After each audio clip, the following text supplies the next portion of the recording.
എല്ലാവരും ഇങ്ങോട്ട് നോക്കിൻ. ഇനിയും ഒരു സോഷ്യൽ മീഡിയ ഒരു ഇൻഫ്ലുവൻസറും നിങ്ങൾ തമ്മിൽ ഒരു വാക്കുതർക്കം ഉണ്ടായി. ആരുദ്ദേശിച്ച അയാൾ അങ്ങനെ പറഞ്ഞേ? എന്തായാലും ഞങ്ങളെ രണ്ടുപേരും ഉദ്ദേശിച്ചല്ല. അതിപ്പോ ഭയങ്കരമായിട്ട് ഇങ്ങനെ അതിന്റെ ഓഡിയോ ഇങ്ങനെ പോയിക്കൊണ്ടിരിക്കണ്ടേ. ഞാൻ ഓർക്കുന്നു, വല്ലാതെ ഓർക്കുന്നു. അത് ഞാൻ പറഞ്ഞിട്ട് സിനിമയായിട്ട് കാണാതെ ഒരു സ്പെക്യുലേഷൻസും മറ്റു കാര്യങ്ങളൊക്കെ വരുമ്പോ അങ്ങനെയാ തോന്നുന്നത്. എനിക്ക് സഹിക്കാൻ പറ്റിയില്ല കുറെ കാര്യങ്ങളൊക്കെ. പിന്നെ ഞാൻ മനസ്സിലാക്കുന്നു അത് ജീവിക്കാൻ വേണ്ടിയാണ്. എന്തോ കുത്തി പറയുന്ന പോലെ എനിക്ക് ഫീൽ ചെയ്യുന്നുണ്ട് കേട്ടോ. കുത്തിയില്ലല്ലോ, കുത്താൻ പോണല്ലേ ഉള്ളൂ. അയാള് പറയുന്നത് അയാള് ശരിയാണത്, അങ്ങനെ ചെയ്യുവാണെങ്കിൽ അരി മേടിക്കാനാണെന്നാ പറഞ്ഞത്. കൃത്യമായിട്ട് പറഞ്ഞ അരി മേടിക്കാനാണെന്ന് പറഞ്ഞു. അല്ലടാ എന്റെ ഭയ ഞാനൊന്നും പറഞ്ഞിട്ടില്ല. മുതലാളി ഒരു പ്രാവശ്യം പറഞ്ഞിട്ടുണ്ട് ബോട്ടിൽ വെച്ചേ. മുതലാളി മറന്നുപോയതാ. നീ പറയും. ഒരാള് പറയണേ ഞാൻ അന്നത്തിന് വേണ്ടിയിട്ടാണ് ഞാനിത് ചെയ്യുന്നതെന്ന് പറയുമ്പോ പിന്നെ I think I have to respect that. Okay,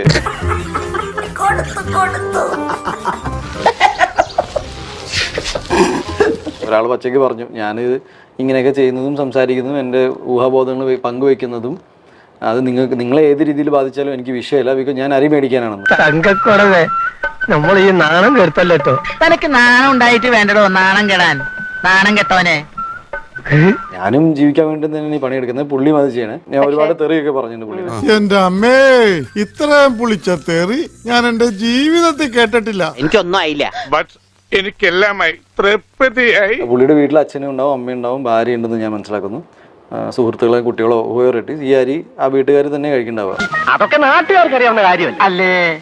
എന്റെ തെറി കേട്ടിട്ട് ഒരു വീട്ടിലൊരു അങ്ങനെ അരി വാങ്ങേണ്ട ഒരു നല്ല കാര്യം സംഭവിച്ചിട്ടുണ്ടെങ്കിൽ അത് ഐ വെൽക്കം ഇറ്റ്.